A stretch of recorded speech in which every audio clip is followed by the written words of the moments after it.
and welcome to episode 2 of Dave Mind. I'm Dave, and this is my mind. And today, we're going to be discussing sort of the next step based on last episode, the first one of the series, which was, of course, music, and how is it affected? Home recording versus studio recording. What are the effects of that? And I sort of went into a little bit of detail based on my personal history and also based on some of the technologies and new things hitting the market every second. And I got quite a lot of feedback about that, 1,400 viewers in the first week, and a lot of positive feedback, which was sort of surprising to me, but hey, that's pretty cool. So thanks for subscribing, thanks for watching, thanks for being a fan. I think you'll like this one as well. So let's get started.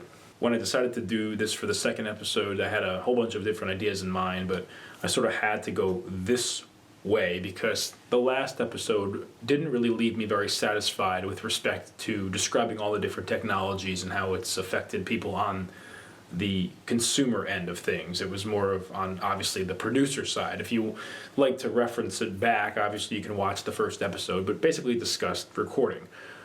So obviously that's a small percentage of the people who enjoy music. So you might be a producer or a record engineer or a musician yourself watching this, but you have to understand the majority of people are not, and therefore they're sort of blocked from a lot of the stuff going on in the modern world. The internet has, of course, changed the way everyone uses and enjoys music. When I was a kid, probably about 12 years old, I remember going over to my friend Rob's house in Latham, New York, and he had one of those big gateway desktop computers. And people, when they think of desktop computers now, they actually think of what was then called a tower. This is actually a desktop. It sat on your desk. And it was fairly powerful for the time. I think it was like 400 megahertz, which, is pretty laughable by today's standards. But back then, that was pretty decent gaming PC, And he had this small icon by the system tray, or maybe it was on his desktop, but it looked sort of like a weird alien Fox thing, and I thought to myself, man, that's a weird game, why would anyone want to watch that? When we opened it up, he knew what it was, and I had no idea. Of course, it was Napster. So Napster really changed the way I and a whole bunch of my peers, no pun intended, appreciated music. And Napster really kind of blew our minds because you could actually, for the first time ever, get sort of reliable results looking for media. This was way before YouTube and stuff like that, but you could type in any song, generally speaking, and download it, and not only would you have it on your computer, but you actually had a file you could then burn to CD, you could edit, you could do whatever you want. Of course, it wasn't the very long time before Napster obviously made the news. It was very controversial because people thought, well, who owns the copyrights to this? When the RIAA got called into the whole Napster issue, a lot of people actually didn't use Napster. And it's funny to think, a lot of people romanticize about, businesses being started in a dorm room, or like Dell sending out their first PCs from a dorm room. Napster literally was a server in a dorm room. The point was, bands like Metallica going after it, it was only a matter of time before Napster was taken down. It would, of course, be resurrected years later as a subscription service, but by then it was too late, nobody cared. But, again, the mentality that Napster provided stuck with people. A few years after the whole Napster experience, well into the file trading world, and well into the era when people were using file trading on a regular basis, it became very apparent to a lot of bands and indie musicians that they could actually use this to help leverage their music.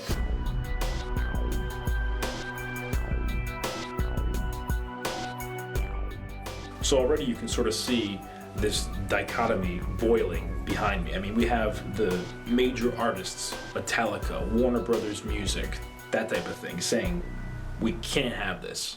If you think back to the early painting days of, let's just take an era like the Renaissance, perhaps, and people were commissioned to create different types of works, and the artists, that is, they were basically paid some sum of money to create a certain type of artwork. In other words, it was sort of demanded of them or expected that they would create what they were commissioned to do. But in the internet world, it's sort of like the opposite. Build it, they will come. That's sort of the mentality. I'm going to upload a bunch of stuff online, and if people like it, they'll play it. To an artist, this seems like it could be the best thing that ever happened because it's generally speaking, pretty inexpensive, or in a lot of cases today free, to put the music online, and they can get exposure to all over the world. In, I think it was 2003 or maybe 2004, something like that, MySpace became the really dominant force in indie music. People were actually uploading their bands to that, audio to that, pictures, even music video, I can remember, was on MySpace. And MySpace, they're not dumb. They, over time, realized that they had a small mecca, so to speak, of all this indie music, and they came out with MySpace Records. MySpace Records was, at the time when it came out, expected to be rivaling Warner Brothers and Universal and EMI and all this crazy stuff. But of course, MySpace Records, like a lot of things on the internet, died. But again, with it left the impression that people were unable to grasp the vastness that had become media and music on the internet. I don't really think it was until maybe 2006 or 7 when somebody really put their foot down and started owning a lot of the market share. This was, of course, started by the Apple iPhone. And when the iPhone came out, people didn't, again, this is a common theme, people really kind of underestimated the power of what the iPhone would do, and specifically what it would do to certain industries. You look at music. The iTunes Store radically changed the way people consume music. Look at things like point-and-shoot cameras. Even though the camera on the original iPhone is, by all means, pretty inferior today, it really paved the way for destroying the point-and-shoot market. Nobody has a point-and-shoot camera anymore. Of course, the apps involved with iPhone spawned things that we wouldn't have even been able to imagine without smartphones. Things like Waze and Tinder and Instagram and the Facebook mobile app and Find My Friends, location-based services. That stuff simply would not have been feasible if it wasn't for the Apple iPhone and other smartphones that paved the way for that. So I digress a little bit, but the point of that is that really you could see the technology was paving the way for new consumption of media. And I think this really sort of sparked a huge new debate, and that is this. Is streaming music really destroying the music industry? Okay, well, first of all, going back to the introduction, when I first downloaded stuff on Napster when I was 12 years old, there was really no such thing as streaming music. And if there was, it was really crappy and unreliable, and quite frankly, nobody wanted to bother doing it because it was probably on some crazy Russian site that would involve you getting a virus and destroying your computer, which I speak from experience. Holy shit, Sean, get the kids! But it wasn't very long before people started realizing that I don't really have to download everything if I want to listen to things. I mean, after all, it takes up hard drive space, it clogs bandwidth in some cases, and usually it's more expensive. I mean, look at YouTube. Everything was free. So that's when you started having things like Groove Shark that came out, and that was a very, I think, an earlier website where you can type in and get streaming things. Even mp3.com, for all you going way back to the Armin van Buuren State of Trance days. Of course, now we have stuff like Spotify, and Spotify is a standalone app that also integrates to social media that features basically one thing that it does really well, and that's stream music.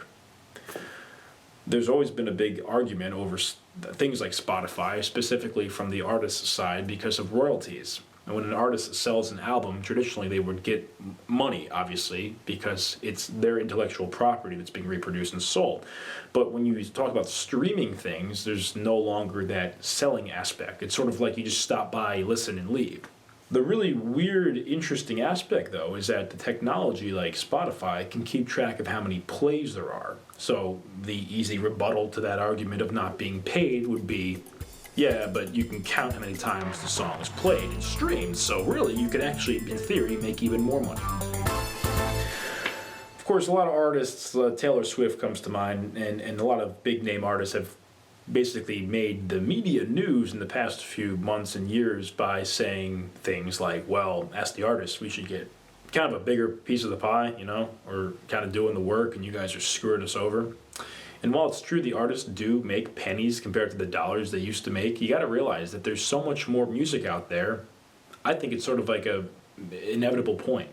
I mean, the market share of music, has it really shrunk, or are there just a lot more players in the game? That's a question I really can't answer because there's really no way to measure that. I mean, how many people are listening to music locally online that they couldn't have listened to before? I used to be involved in what was called tape trading, which was actually before a lot of this stuff even came to relevance. It was literally you mailing tapes to people, and they would send you a blank tape, or you would send them a blank tape, and then you just kind of do a mutual hand swap, and that was it. And you got the copy of the tape. Obviously today that's like laughably stupid, you know. There's so many things involved with that. You gotta pay for shipping, the tapes will degrade, they can get lost or stolen or stomped on, you know. But really, that was an underground thing, and you can get all sorts of different types of audio and music and concerts, and it was really, really big for the live music crowds. Bands like Phish and Dave Matthews Bands. I guarantee you out there's hundreds of people with every single concert they had on tape. But, of course, the point here isn't the fact that people used to tape trade or they still file share. The real question is that of technology, and has the internet specifically affected the way people consume music, namely due to streaming?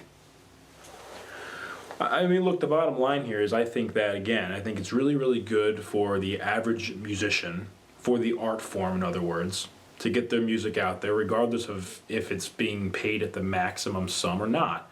Obviously, you want to get paid as a musician. I understand that, as does everyone else, I think. But as an artist, that's an art form, I think that the streaming stuff has been overwhelmingly beneficial.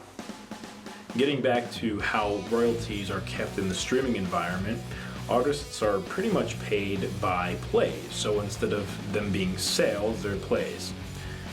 Again, good or bad depending on the volume and the listener, and specifically the fans, because if the fan goes to your show because they listen to your song a trillion times, you just lucked out in every aspect. So while artists can also make some royalties streaming, perhaps even more than the old format, another thing to consider is music discovery. If somebody came up to me and they said, back in the day, before you had the internet, how do you think you would have discovered music? And I would have said, well, I would have learned it from, I guess, my friends, my peers, my parents, the culture.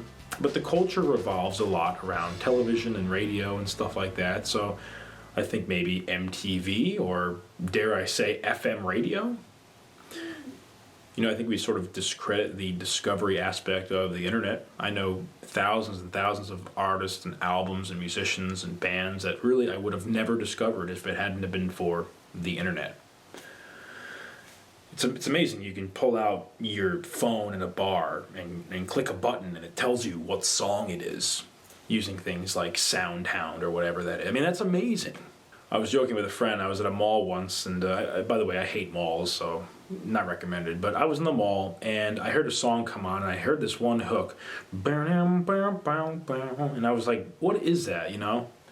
And I pull out my phone, and I'm sitting there like this, just holding it up at the ceiling. I thought to myself, man, if like some alien race ever came down to Earth, they'd be like, what the fuck are these people doing? Sort of took the fun out of it, to be honest with you. You know, sometimes it's like, it's better left in my head, you know? It's too easy to discover everything. But I think it's like, you sort of have that mentality where we're entitled to get this benefit of the media, we're entitled to get the music, we're entitled to get art, we're entitled to get free video, now with YouTube, I mean everything. It's changed so much stuff, you know, and I think in today, in 2015, people don't understand that that was actually an industry where you had to go to the store and buy it, like everything else. With music, you of course have the iTunes stuff, Amazon.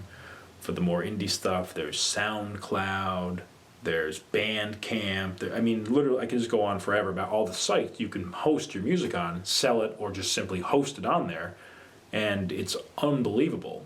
And yet, it's funny to think, but like you used to have to bring stuff to the FM radio station, or maybe the local music store if you're lucky, to get people in your local area to discover your band. Now it's like, just check us out on SoundCloud.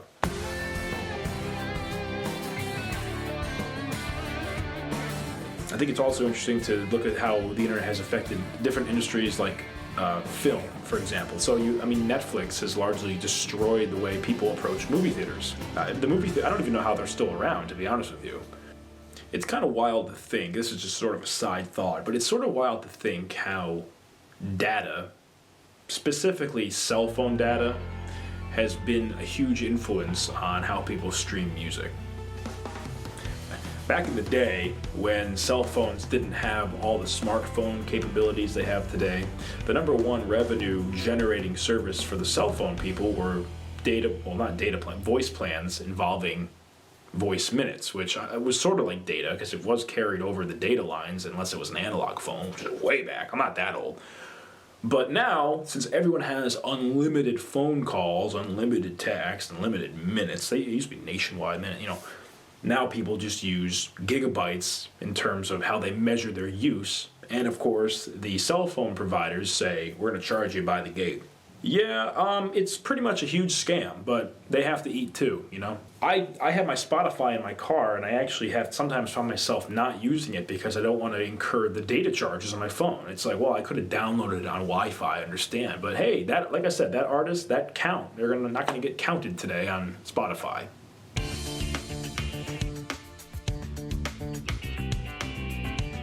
So what do you think?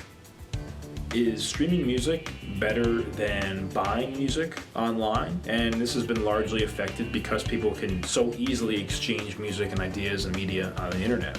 Personally, like I said, I think it's actually a good thing. There's more exposure for the local artists, and there's actually more exposure for the big artists too because they get a stream count and they're paid by the play. On the contrary, the artists no longer sell hard albums, so the royalties are really, really low per use.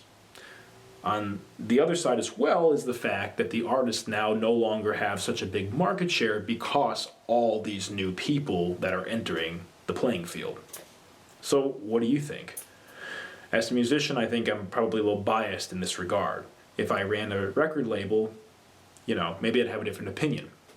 But I'll leave you with this one last idea. I was watching an interview by Frank Zappa once, and it's probably available on YouTube, for free, of course, streaming. But he mentions this, and I thought it was very profound, and to this day I always thought it was pretty wild. He said, back in the 60s, people thought of music as being really rebellious and ballsy, and damn it was fucking good. But the weird part about the 60s was a lot of the music that you heard was peddled by the huge businesses that ran the music industry. Zappa's approach to the music industry was not so much the idea that money had somehow corrupted the youth and the innocence and balls of the art form was destroyed. It was actually quite the contrary. Zappa believed that in the 60s specifically, but music in general, was largely eroded from the inside out because all the risk-taking businessmen who said, just stick it out there, we'll see what sells, were pretty much gone. So now you got this young hotshot asshole who thinks he's the man, and he goes in there and says, no, we can't send it out. We cannot let that hit the shelves because all the kids are going to hate it. And you know what the sad part is? That's exactly what happens because the kids never hear it. So that's just some food for thought. Perhaps it was the risk-taking nature of the big businesses that could afford to do it, afford to take those risks, was what made music of the past so much more interesting and so much more ballsy. I'm Dave, and this is my mind. Join us next time. You never know what might come next. Bye-bye.